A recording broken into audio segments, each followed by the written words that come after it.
Hello, everybody. Welcome to another episode of the Thriving Adoptees podcast. So today I'm delighted to be joined by Leah Cooper from Minnesota. Welcome to the show, fellow adoptee Leah. Looking forward to this. Thanks, Simon. It's awesome to be here. And Leah is just 1 year younger than me. You were born in 68, if I remember rightly. Correct. May 1968. Yeah, so I'm 60. I was born in 67.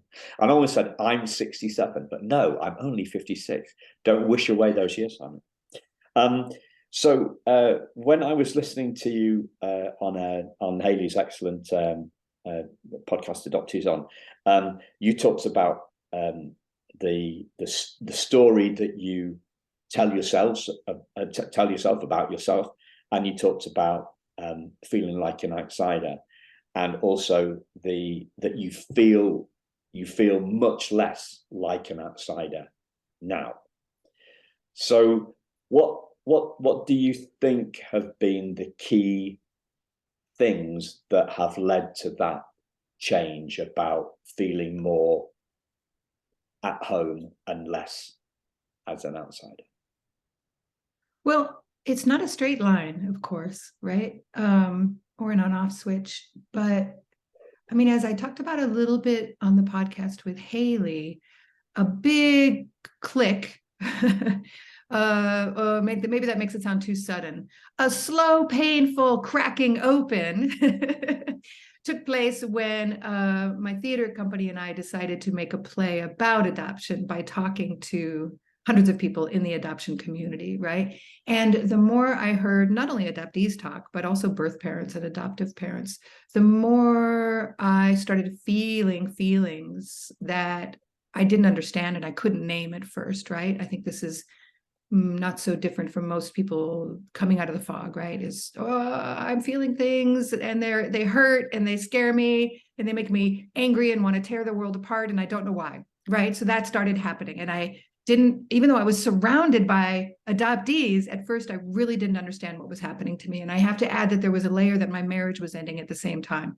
So it was difficult to separate these things. Am I cracking open because my marriage is ending, or is my marriage ending because I'm cracking open? And where does being an adoptee fit into all this, right? So that was a painful year.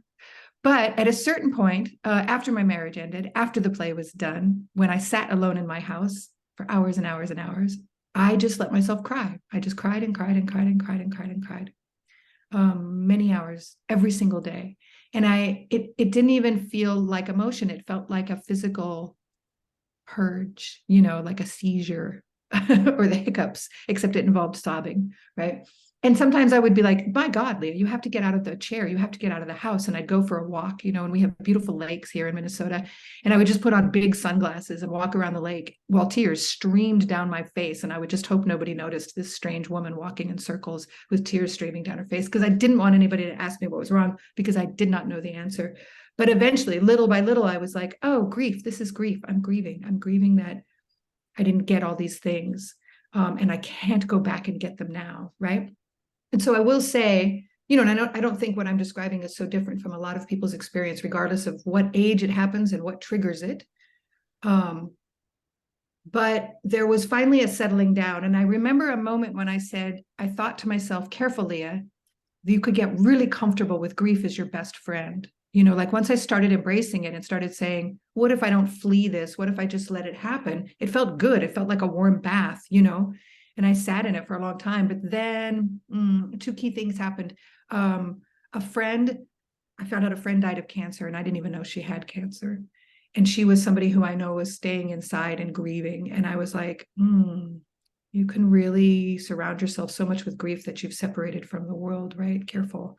And then I had another friend who I had observed had sort of maybe just decided to stay high all the time instead of grieving. And, a very nice person, a good friend. Staying high hadn't made him any less of a friend, but it did sort of mean that he stopped being fully in the world.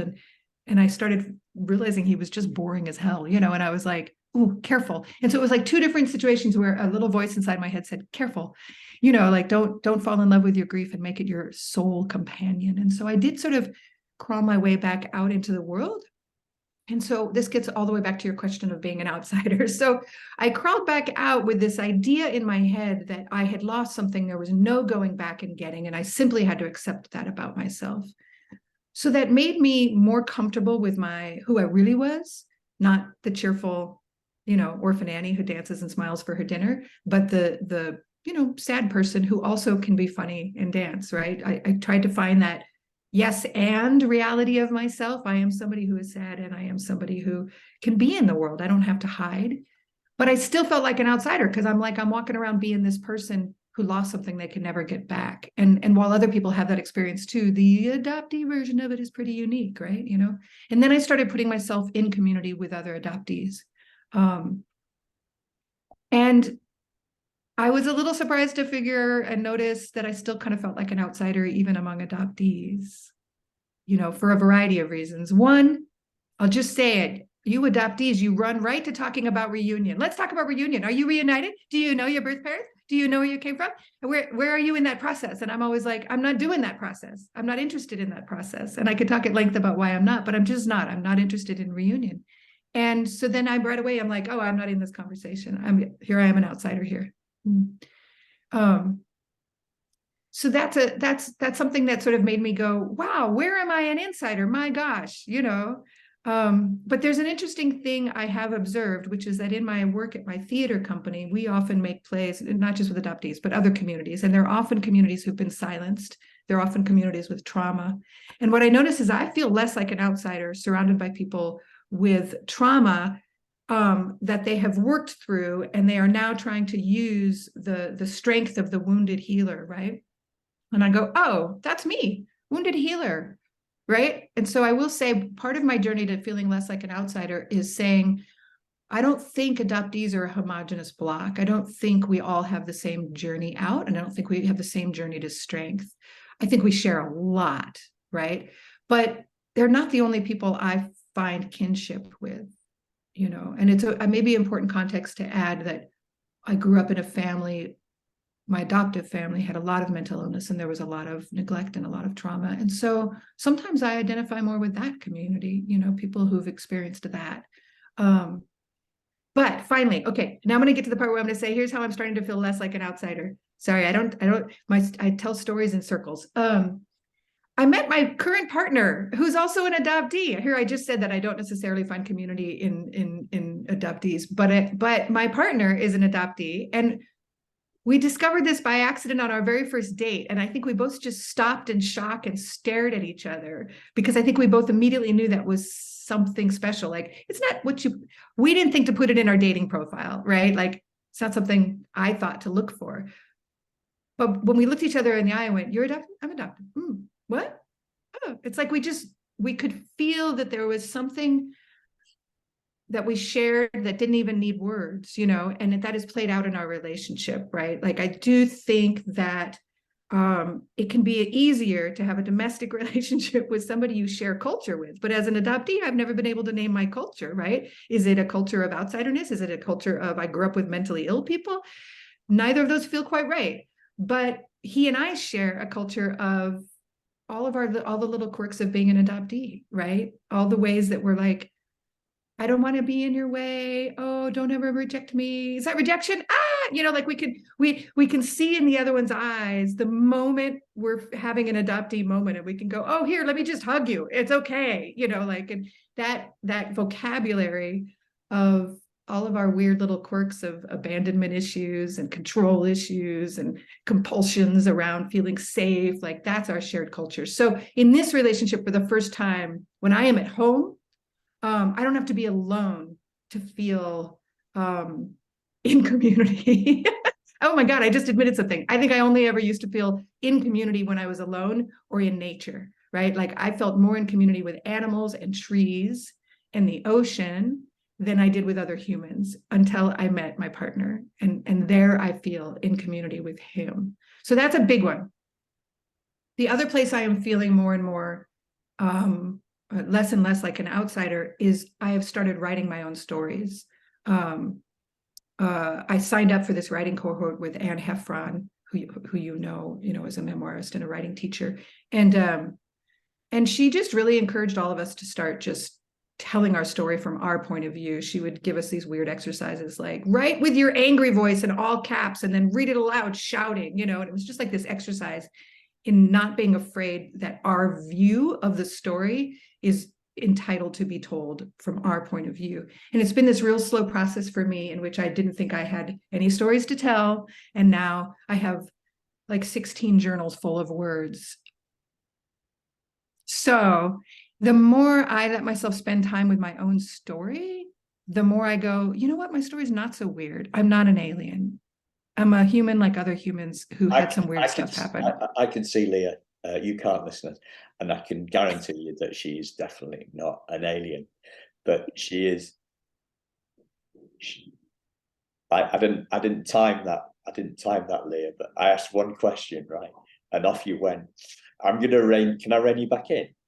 Oh yes, sorry, that's me. I said I have no stories to tell, and then I talked for like 20 minutes straight. Okay. The thing I'm learning at the moment, at a deeper level, when you said something about it, it really landed for me, is you became less afraid of your emotions. So the genie was out of the bottle, or the cork was out of the bottle, whatever, and you cried your way through it. And so instead of like, it's supposed to be us boys that don't cry, isn't it? According to gender stereotyping, and also The Cure. If we're the same age, I had that on my college bedroom. I had that poster. So I saw a guy putting the billboard posters up, the big ones, as big as huge, like 8 foot by 4 foot, something like that. And it's a backlit shot of Robert Smith, presumably from The Cure, and it's black and white, and it says "Boys Don't Cry." Right. So I had that up. I had that up on my college, and it was a stunning image. And the connection. There is a connection here. I don't know if you've heard of a book by Albert Camus called L'Étranger. Have you heard of that book?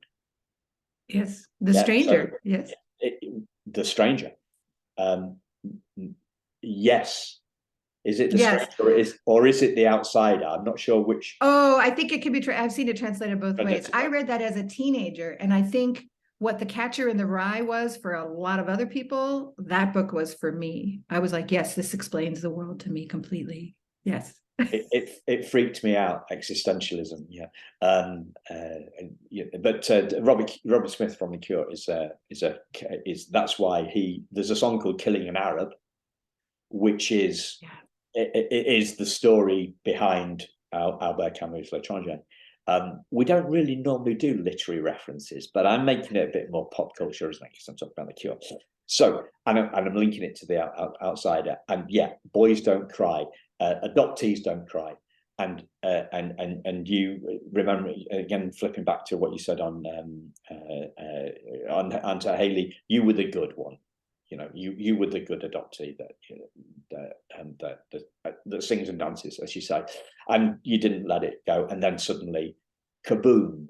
You're letting it go, and those tears washed away. Well, this is my theory. This is me putting my experience onto you as a suggestion. Okay. So my tears lasted a lot shorter than yours did, but they did the same job, and they washed some of my trauma away. That's what I think happened to me. And you, again, referring to Haley, the interview Haley, we better put a link in the show notes, haven't it, to that? I'll do that. So if you want to know more about her story, Leah's story, check out that. Because Thriving Adoptees is about insights, lessons, don't we? You talked about a volcano, a volcanic eruption of grief, or a volcano of grief, right? Yeah. And you felt that coming. You felt the earth rumbling for a while before the volcano erupted, right? I had a volcano of grief. Mine came out as anger, and mine came completely out of the blue. Completely out of the blue, and it was a lot shorter than yours. So the run up to it was shorter, and the eruption was shorter. And you talked about to Haley that it's still simmering. Your volcano is still simmering, and that was January last year. I think you did. It was released, so we don't know when it was recorded. But do you still feel that it's simmering, your volcano? Oh, for sure. Yeah. And again, it might be because I think I'm unpacking layers of loss, many different kinds of loss. Yeah. What's underneath the layers? Well, there's the first one, the relinquishment, right? In my mind, I have this image. What's under the layers? What is it that's under the layers? I'm not sure if I know the answer myself, but I think it's. Oh, you mean like if we really could get to the bottom of all of the layers, what would be sitting there beneath? Yeah. Oh gosh, that is a really good question. Do we get to know that? I don't know. Maybe in the moment of death or something, we're gifted the glimpse of that. But I think it's consciousness. It's consciousness. Yeah, it's the sense of self, right? I mean, to get all existential. No, it's not the sense of self. It's the actual self. It's the actual self. And it's not a thing, so we can't see it. Yeah. Only awareness knows awareness, right? Only awareness. Well, and I do think, common to all humans, but amplified for adoptees and people with childhood trauma, is this idea that we have an essential self, and that everything that has happened to us, you can either believe that everything that happens to the essential self modifies us or takes something away from us or gives us something, right? But we all have this idea that there's this essential self we show up with, right? Or does nothing to us. Or does nothing to us, that it's all an illusion. Yeah. Well, not that it's like, so I'm working on a metaphor. Metaphors on this is a metaphor on this I came up with this morning, right? So there's a difference. A snow globe has two things, right? It's really cold and icy in Minnesota at the moment. So it's a relevance metaphor given the weather that you're having. Thanks. Right. So the snow globe has two things. It's got water and it's got snow, right? So and we shake it up and it's all mixed up, right? And then we let it settle and it divides into two things: the water and the snow. I've never shared this metaphor with anybody else till you. So here's the thing: the trauma is the snow and we are the water. Mm. And we get the two things mixed up. We, as in the human race, as in adoptees, as in people who've had trauma, we get the two things mixed up. We can't see where we end. We begin and the trauma ends. We can't decouple from it. So what you said about you were at one point you were tempted to sit in the grief, right? So, but the little voice told you not to do that. Mm. The little voice told you not to do that, and as I've had a few little voices in my time, and I'm with my wife because of a little voice, right? Mm. My little voice, the little voice is our intuition. and that's what moves us forward. I'm used to a brass band going off in my head, a loud voice that says that I'm not good enough. So at the moment, well, until fairly recently, it's been saying you're not having enough impact. That's what it's been saying to me. Okay. Mm-hmm. And our fellow, have you come across an Aussie adoptee called Vin? You come across him? Vin? No. Great guy.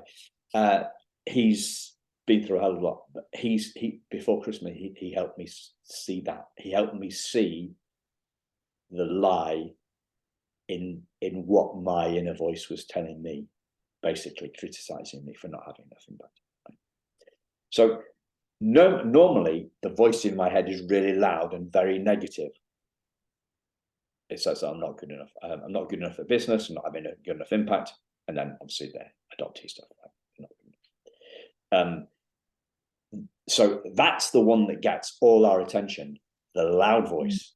And then occasionally we get this little voice of intuition. So your little voice of intuition said to you,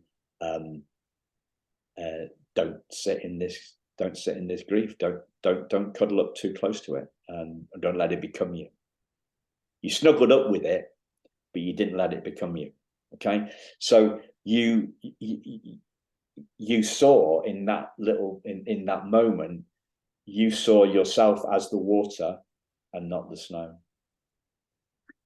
Yes, I definitely agree with that. I think, part of what I think I also realized was, I think when the grief, once I could name it and realize it was a part of me, I started clinging to it. It's not a part of you. Well, I mean, as the snow globe, when it's all shaken up. Right. Well, let me explain what I mean by it. I don't mean the trauma. I mean the emotion, right? Once I said, oh, I have grief. I feel grief. This is a feeling of mine. Going back to the homework I could never do, right? I couldn't name a need. I couldn't name an emotional need. Once I could say, oh, I need to grieve. I have grief that I need to express. I kind of clung to it for a little while because I felt as though I had not been allowed to do it. I had not been given space or safety or freedom to have that emotion, right? And so I clung to it as though someone might take it away from me, right? And I think then I realized though that I didn't need to cling to it. It was never gonna. It was my access to it is always there. Nobody can take it away from me. And that's what sort of freed me to say, oh, I don't have to cuddle with it every single day. It doesn't have to be my best friend. I don't have to cling to it. I don't have to let it define me. It is one of a million emotions I can feel at any given time about my own life experience. And it isn't me. It is an expression of emotion, right? And so I don't know how to apply that to the snow globe metaphor. Okay. No risk. That's okay. What does define you? Oh my gosh, what does define? These are questions, Hyman. My goodness. Let's see. What does define me? I'm having to slow you down and make you think a little bit. Yeah. Well, I know. I appreciate that. I think, when it's all right. No, when I look, if I try to name, what is the essential me? I have always been a searcher. I have always been the most curious person I know. And I am curious beyond the easiest modalities or the first ones offered to me, right? So I will say that part of my journey of self-acceptance has involved a vivid, lucid dream life with animals that show up and talk to me and lead me in and out of places, submerged places into ancient memories, right? Part of what has saved me has been meditation and body work and somatics. Part of what has, and it saved me is the wrong word, part of what has given me passage on this journey of searching is my dream life. It is my body. It is my consciousness and its relationship to my body. It is what happens to me collectively when I am in community with other people also searching, and we let ourselves be vulnerable to that possibility that we will feel something we don't want to feel, right? And so I think if you say what defines me, it is the search. It is the idea that I don't need to believe that there is an end of the road or an answer to the question. The search itself is what I am here to do. And if I have an offering, speaking of this question of, am I making a big enough impact, right? Which is like, trust me, I struggle with that one also, right? What I am here to do for myself is keep searching. What I am here to offer is sharing the journey, right? Whether that means we walk alongside on the same path, or I just say, here's what I'm seeing over here. You know, what are you seeing over there? Right. I think that is how I recently learned to reground myself in not measuring my worth in other people's notions of impact and success and self-actualization. What I measure is, am I continuing to search? Am I continuing to share the search? Yeah. So who would you be without the search then? Well, I guess I would just be resting on the side of the road. Have you heard of?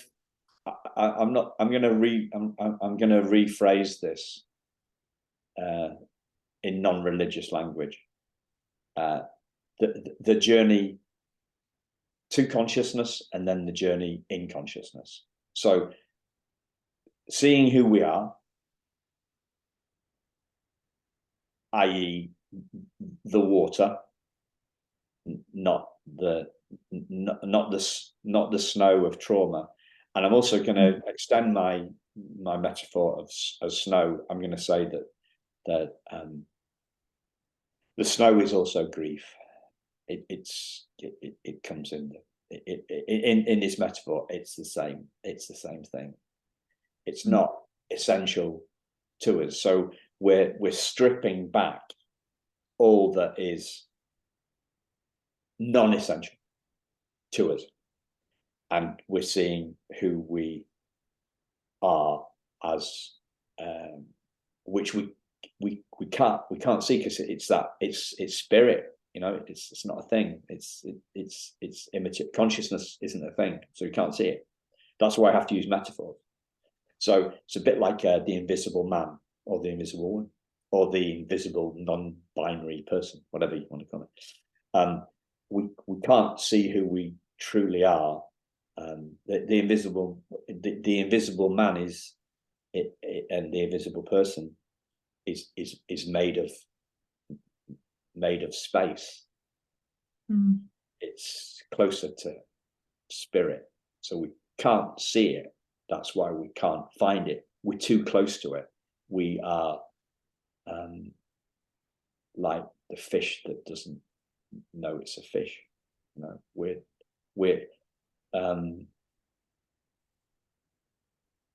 that the journey to consciousness, and then the journey in consciousness.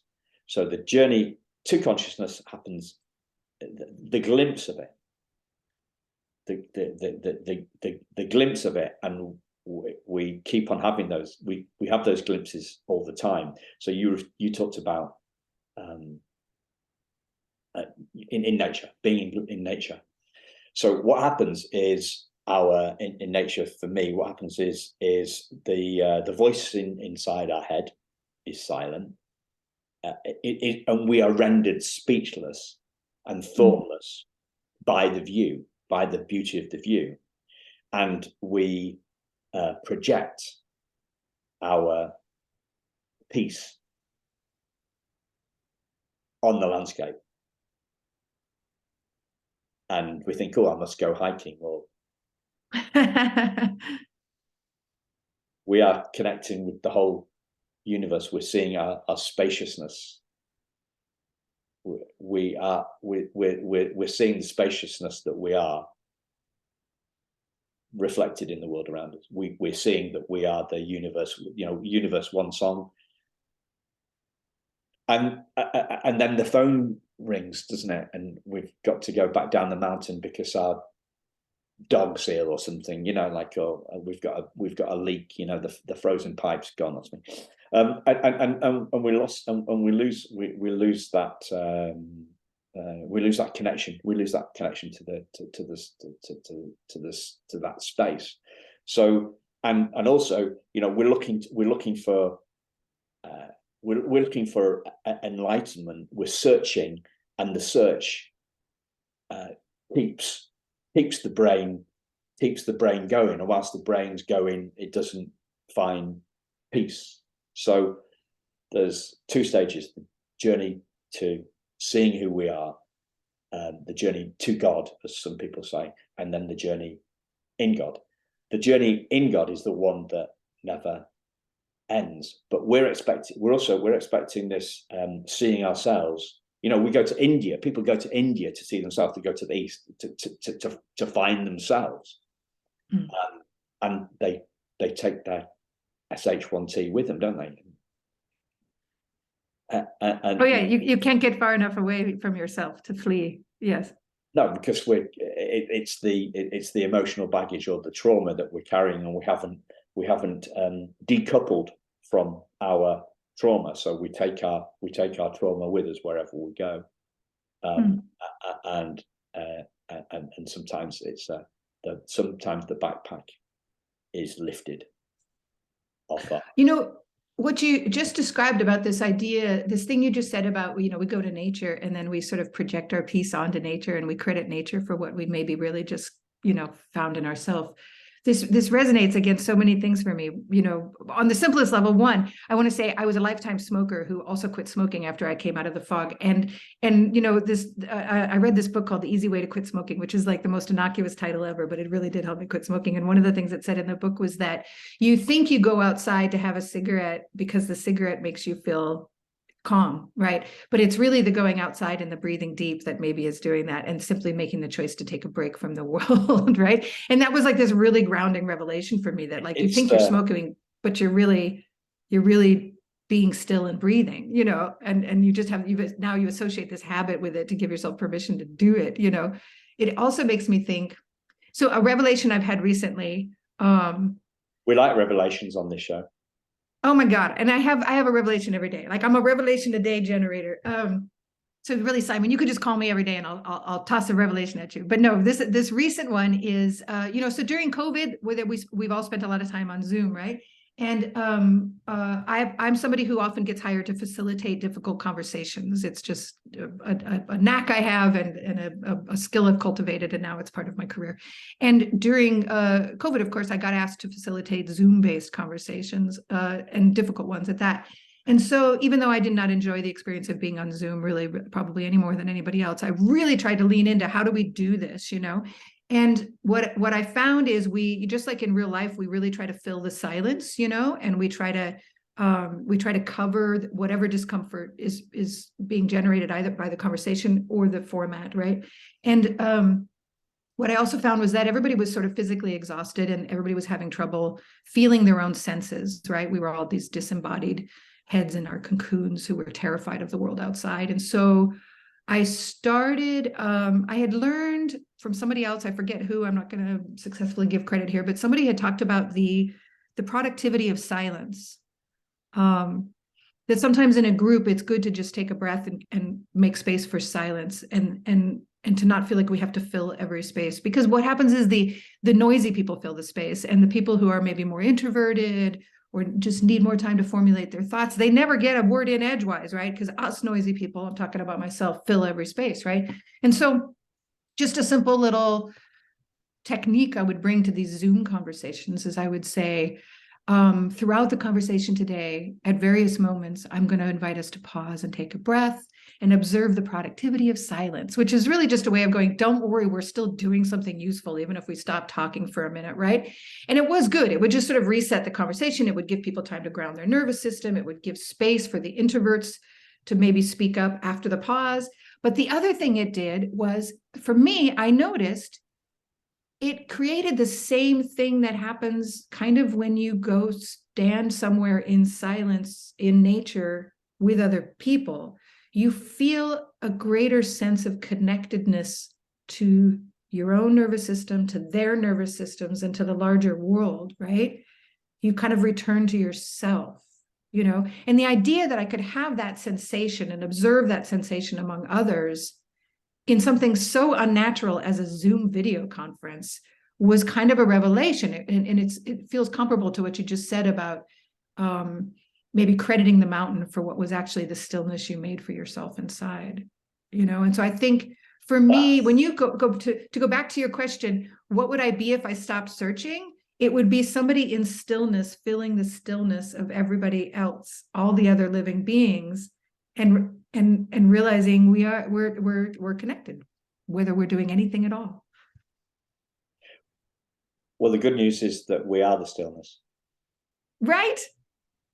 So it's easy to return to if we just let ourselves. So the trauma gets in the way of that. The thoughts get in the way of that. You know, the voice in the head gets in the way of that. So have you heard me talking about the big swimming pool in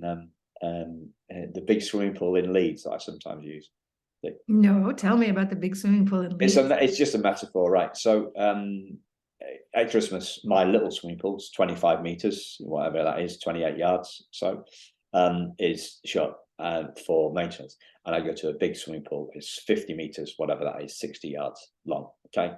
And what people call an Olympic pool, right? So it's an Olympic sized pool. And it's got a massive plastic wall that rises up from the bottom of the floor of the pool to make it into two small pools. Okay, pretty cool. It's about 8 foot long. It's, you know, you can walk on this plastic, like reinforced, really heavy duty stuff, right? So the tears that I shed reading a letter from my birth mother were like that wall collapsing instantaneously. So I merged, me and my birth mother merged into one. That's what I thought at the time. We became one. Visceral experience.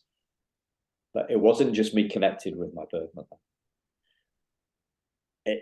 Because I've had the same experience watching The Killers in Sheffield. I've had the same at a concert. I've had the same experience listening to 40,000 rugby fans in Murrayfield singing the Scottish national anthem, and I'm not even Scottish, right? I have felt, and I'm getting the feeling now, I'm tingling all over my body. I don't know if you're getting that. I'm too, yes. Yeah, okay. And here we are, 4,000 miles away. Did you watch Love Actually? Yes, a long time ago. Yes. Because the no-hoper, this British lad from London that's not having any love in his life goes to no, it's Wisconsin. He goes to Milwaukee, doesn't he? And these 3 girls jump on him basically in this bar. Anyway, that would have been a good story if you're from Wisconsin, but you're not. You're from Minnesota. So anyway, so yeah, it's a visceral experience of being one. Of as I say this quote all the time. You know, one spiritual being having 7 billion, whatever it is, 8 billion experiences. We are all one. And my 40 seconds of anger towards my birth mother, in whatever that was, 40 odd years at the time, 48 years at that time, that 40 seconds of anger was the plastic wall that collapsed, and we became one. And we are that oneness, and that's what we find under all the layers, in my opinion, all the layers of feeling, all the layers of grief, all the layers of trauma, all the layers of anger, all the levels of insecurity, all the thoughts that we're not good enough, all the thoughts that I will be good enough when I reconnect. Yeah. What do you make of that? Oh, I couldn't agree more. Yeah. I think the tingles that you describe, you know, that come from this experience, I think that these experiences, what they have in common, which you described, and I could toss out a comparable list, right? Is this sort of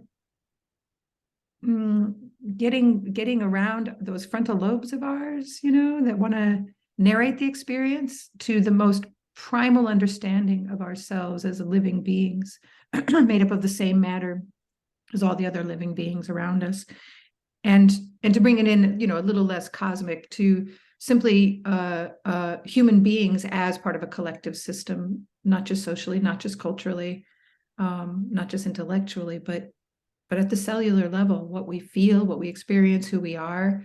I think when we scream together in a stadium, or we all hold very still, to maybe all look at a star, or to hear the tone of a bell, whatever, when we unite in our sensory experience, and if even more so, we open the channel of that sensory experience to our deepest emotional well, our deepest fears, our deepest hopes, our deepest dreams, all of that. I think the gift we get is we get to transcend the story and be the essential self that you're describing. Yeah. And that's why we're fundamentally unwoundable. Fundamentally what? Say it again. Unwoundable. Unwoundable. Yes. Oh, I love it. Invincible. Well, unwoundable is better. Yes, it's true. I think this word resilience, sometimes we feel really complimented by that word. Sometimes we feel really condescended by that word, but unwoundable is a better word, maybe, is the warrior who is unwoundable is the essential self, regardless of the trauma or the snow in the snow globe, as you describe it. Yeah. Beautiful. I agree. I think this is a thing we discover again and again and again, and then we forget, and then we discover, and that's forever. Genius. That's genius, because we're sold a story of once and forever, once and done, and it's not. Mm-hmm.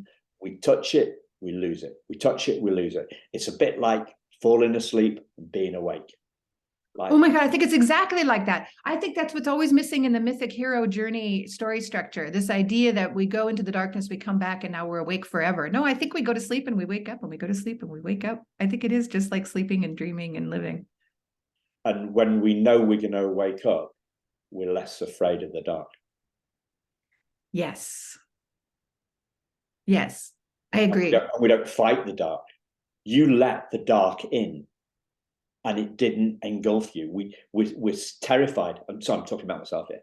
I'm terrified. We're terrified of being engulfed by our emotions, and that's why we keep them at bay. And when we let them in, and we find out that they can't actually hurt us.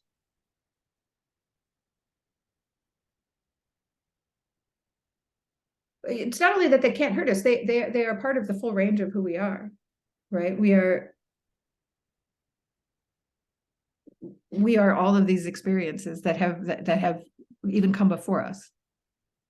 Okay, that's going to be the next conversation. We need to wrap this one up. Thank you very much. I will put a link to Wonderlust. This is your company in the show notes. Is there anything else you want me to link to? No, I think that's it. Wonderlust. I'll give you a link to the page that's all about our adoption project, because there's a lot there to dig into. Brilliant. Thanks a lot, listeners, and thank you, Leah. I gotta go. Thanks, Simon. What a journey. Thank you. I have revelations to take into my day. One revelation a day keeps the doctor away, therapist away. Right. Bye.